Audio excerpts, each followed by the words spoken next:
The last song you just heard was Tagumpay Nating Lahat, popularized by Lea Salonga in the 1980s, written by Gary Granada and arranged by Mads alumnus Eudis Palermo.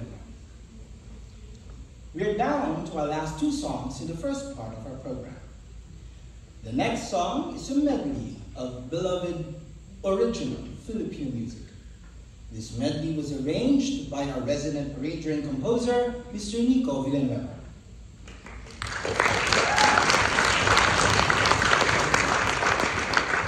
And the song speaks of love, as all Filipino songs do.